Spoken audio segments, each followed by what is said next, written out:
നമ്മളെ കല്യാണമൊക്കെ എങ്ങനെയായിരിക്കും ഇവിടെ? ബ്യൂട്ടിഫുൾ. ഒറ്റ വാക്കി ഒതുക്കിയോ? നമ്മ കല്യാണപ്രായല്ലടാ, വിശ്വസിക്കാൻ പറ്റുന്നില്ല. ഒക്കെ വിശ്വസിക്കണം. എങ്ങനെയായിരിക്കണം നമ്മളെ കല്യാണം? ഐ ആം വെരി കോൺഫിഡന്റ് അല്ലല്ലോ, ഒരു വാക്കുണ്ടല്ലോ, very excitement. Okay, very excited. എടാ എനിക്ക് ഇപ്പം തന്നെ ആലോചിക്കുമ്പോ എന്തോ നിക്കാൻ പറ്റുന്നില്ല. കസേര എടുക്കണോ? തമാശ. ഇത് ശ്വാസം മുട്ടുന്നല്ലേ? സത്യടാ, നീ പറ. നമുക്ക് ഒരുമിച്ച് ഒരു ദിവസത്തെ കല്യാണം നടത്തും. നമ്മളെ കല്യാണം ഒരേ മണ്ഡപത്തില്, ഒരേ ഓഡിറ്റോറിയത്തില്, ഒരേ താലി, ഒരേ വെട്ടിക്കളഞ്ഞ് രണ്ടായിട്ട് എടുക്കാം. സ്വർണത്തിനൊക്കെ പവൻ ഇപ്പൊ 50,000 രൂപയ്ക്കായി. സത്യം, നമ്മളെ കല്യാണം കൂടും. എടാ നീ അപ്പുറത്തിരുന്ന് നോക്കുമ്പോ ഞാൻ ഇപ്പുറത്തിരുന്ന് നോക്കണം. നമ്മൾ ഒരുമിച്ച് കെട്ടണം. അത് നമ്മൾ കണ്ണും നോക്കി അവരെ കെട്ടണം. എന്ത് ലൈഫല്ലേ. സത്യം, എന്നെ കെട്ടുന്ന പെണ്ണിന്റെ ഭാഗ്യം. എന്ത് ഭാഗ്യോടാ? കാര്യം എന്നെ പോലുള്ള അത്രയും ഒരു ഭാഗ്യം ചെയ്ത വ്യക്തിയെ അങ്ങനെ കിട്ടില്ലല്ലോ.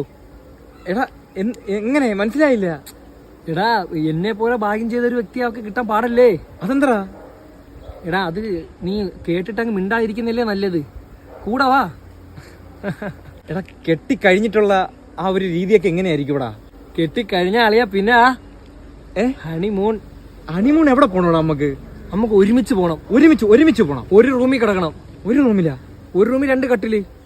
അത് മതിയല്ലേ? പിന്നെ എടാ അല്ലെങ്കിൽ എന്തിനടാ അവര് വേറെ റൂമിൽ കിടക്കും, നമുക്ക് രണ്ടേക്ക് ഒരുമിച്ച് കിടന്നാ പോരാടാ. ഫ്രണ്ട്ഷിപ്പ് അല്ലേടാ വലുത്. അതൊക്കെ വിട്, നീ സ്ത്രീധനമാവോടാ? സ്ത്രീധനോ? അതെന്താടാ? ചേടാ അതുപോലും അറിയില്ല. Such A gentleman with poor. അത് തന്നെ, അത് ഒരുവണേ വരൂ. Such A gentleman with poor. എടാ എന്താ നീ ഇപ്പോഴേ പോസ്റ്റിംഗ് തുടങ്ങിയ ഫോട്ടോയ്ക്കുള്ള സേവ് ദി ഡേറ്റ് ആണോ? എനിക്ക് ഒറ്റ ആഗ്രഹമേ ഉള്ളൂ. എന്താ? കെട്ടുന്നവരെ തലയിൽ ഈ മുടിയൊന്ന് കാണണം. എല്ലാം വിധിയുടെ വിളയാട്ടമല്ലേടാ. എല്ലാ ദിവസവും രാത്രി നമ്മൾ നൈറ്റ് ഡ്രൈവ് പോകണം. പുറത്തുനിന്നായിരിക്കും അവർക്ക് ഫുഡ്. ബീച്ചിൽ ഇറക്കിയാലും ഒരുപാട് ആഴത്തിലുള്ള സ്ഥലങ്ങളിൽ പോയി ഇറക്കരുത്. അറ്റത്ത് മാത്രം കാല് നൽകുക, കപ്പലിൽ തിന്നുക, വീട്ടിൽ കൊണ്ടുപോവുക. എടാ നീ അവരെ കുറെ ടൈറ്റ് ആക്കി വെച്ചിരിക്കുവോ? നമ്മൾ അവരെ കുറച്ചുകൂടെ സോഫ്റ്റ് ആക്കിയിട്ട് ഐസ്ക്രീം മേടിച്ചു കൊടുക്കണം. എടാ നമുക്ക് ഹണിമൂൺ എവിടെ പോവാടാ? Arabian sea of the India of the country of the view of the point of the country of the Kanyakumari. എന്റെ വാച്ച് വരെ കൈയടിച്ച്. എനിക്ക് നിന്റെ അടുത്ത് പറയാനുള്ള ഒരു കാര്യം എന്ന് വെച്ചാൽ, എന്തൊക്കെ വന്നാലും നമ്മൾ അടിപിടി പിണങ്ങല് ഒരിക്കലും പിണങ്ങരുത്. നമ്മൾ അന്നും എന്നും ഒന്നായിരിക്കണം. അതെ, അതുപോലെ തന്നെ നമ്മളുടെ പാസ്റ്റ് അങ്ങോട്ടും ഇങ്ങോട്ടും പറയരുത്. എന്റെ കാവ്യയുടെ കാര്യം നീയും പറയരുത്.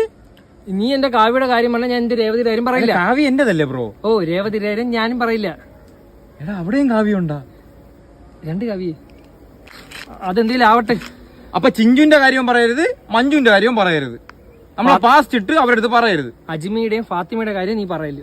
അങ്ങനെ പറഞ്ഞു കഴിഞ്ഞാൽ നിന്റെ ഈ പല്ല് ഞാൻ ഇളക്കും, നിന്റെ ഈ മൂക്ക് തിരി. അതുകൊണ്ടേ ഞാൻ പറയട്ടെ, നമ്മളൊരു അണ്ടർസ്റ്റാൻഡിങ് ആയിരിക്കണം. കല്യാണം കഴിഞ്ഞ് നമ്മളിപ്പോ എങ്ങനെയൊക്കെ മൈൻഡ് ഔട്ട് ആയാലും നമ്മൾ ആ പവറായിട്ട് നിൽക്കും. അത്രേ ഉള്ളൂ ബ്രോ. അതായത് നമ്മൾ ഇങ്ങനെ പുതിയ ജീവിതത്തിലേക്ക് കടക്കാൻ പോവുകയാണ്. നമ്മൾ പാസ്റ്റിലായിട്ട് ഒരു കാര്യമില്ല. New begins. എടാ അതൊക്കെ പോട്ടറാ. നിനക്കുണ്ടാവുന്ന മോളെ എന്റെ മോനെ കൊണ്ട് കെട്ടിക്കൂലടാ നീ. നിനക്കുണ്ടാവുന്ന മോളെ എന്റെ മോനെ കൊണ്ട് നീ കെട്ടിക്കൂലടാന്ന്. അതിന്റെ കെട്ടിക്കണം. അതായത് എന്റെ മോളെ നിന്റെ മോനെ കൊണ്ട്, അതായത് നിന്റെ അതേ സ്വഭാവമുള്ള ഒരു വസ്തു, ഒരു മനുഷ്യക്കുഞ്ഞെ കൊണ്ട് എന്റെ കൊച്ചിനെ കെട്ടിക്കണം. അതായത് ഇത്ര മൃഗത്തിന്റെ സ്വഭാവം പെണ്ണുപിടിയനായ നിന്നെ കൊണ്ട് എന്റെ കൊച്ചിനെ, അതായത് അത്രയും നല്ലൊരു കൊച്ചിനെ, നിന്റെ മൊരട് സ്വഭാവമുള്ള കൊച്ചിനെ കൊണ്ട് കെട്ടിക്കണം. നീല ചെവുത്ത് കിട്ട വർത്തമാനം എന്റെ അടുത്ത് പറയലും കേട്ടാ. അല്ല എന്തൊക്കെ നടന്നാലും നടക്കില്ല. എന്റെ കൊച്ചിനെ നിന്റെ മോനെ കൊണ്ട് ഞാൻ കെട്ടിക്കൂല. അവള് ഇത്ര പയ്യൻ എവിടെ ഉണ്ടാ? എവിടെ വേണം? ഇങ്ങനെ ഒരെണ്ണേ കാണും. അത് ഇതിനെ വരുള്ളൂ. അതെനിക്കറിയാം. അല്ലെ MBBS കഴിഞ്ഞ് BBS കഴിഞ്ഞ് NCC കഴിഞ്ഞ് USS കഴിഞ്ഞ് അവളെ ഞാൻ ഒരു സ്ഥലത്തിനെ പറഞ്ഞങ്ങോട്ട് വിടും. എടാ MBBS പോയ അവള് നല്ലതുപോലെ പഠിക്കണം എന്റെ മോൻ വിചാരിക്കണം. ഞാൻ എന്റെ മോനെ പറഞ്ഞു വിടൂടാ അവളെ വളയ്ക്കാനായിട്ട്. മോനോട് സുഖം കാണിക്കല്ലേ? കാണിക്കൂടാ. നിന്റെ മോനെ കൊണ്ട് നിന്റെ മോന് പെണ്ണ് കിട്ടൂല. എന്നിട്ടല്ലേ എടാ നീ ഇത് എഴുതി വെച്ചോ? നീ ഇത് നിന്റെ മോളെ എന്റെ മോൻ കെട്ടി ഞാൻ അവളെ കൊണ്ട് വളപ്പിച്ചേ, അവനെ കൊണ്ട് ഞാൻ വളപ്പിക്കും നിന്റെ മോളെ. നീ നോക്കിക്കോളാ. എനിക്ക് ടെൻഷൻ. നിന്റെ മോളെ ഞാൻ നോക്കിക്കോളാം. എന്റെ മോനെ കൊണ്ട് വളപ്പിക്കും. കല്യാണമൊക്കെ കഴിച്ച് പെണ്ണ് കാണാൻ പോണ എങ്ങനെയായിരിക്കും? അയ്യോ എനിക്ക് ആലോചിക്കാൻ പോലും വയ്യടാ. ഈ ജിലേബിയും അലുവയൊക്കെ കൊണ്ട് ഇങ്ങനെ വെച്ച്, എനിക്ക് ലഡുവാണ് ഇഷ്ടം. വീട്ടുകാരെ മുന്നിൽ നിന്ന് എങ്ങനെയാടാ നമ്മൾ ആ പെണ്ണിനെ നോക്കുന്നത്? എന്റെ വാപ്പോലും എന്നെ നോക്കേണ്ടല്ല. വാപ്പാട് ഞാൻ പിണങ്ങും. പിന്നെ വാപ്പാട് ജന്മത്തിൽ ഞാൻ മിണ്ടൂല. എന്താ പൊന്നോ, കല്യാണം ആലോചിക്കാൻ വയ്യ. അതിന് അതുവരെ ഒരു പെണ്ണേസും ആവല്ലേ.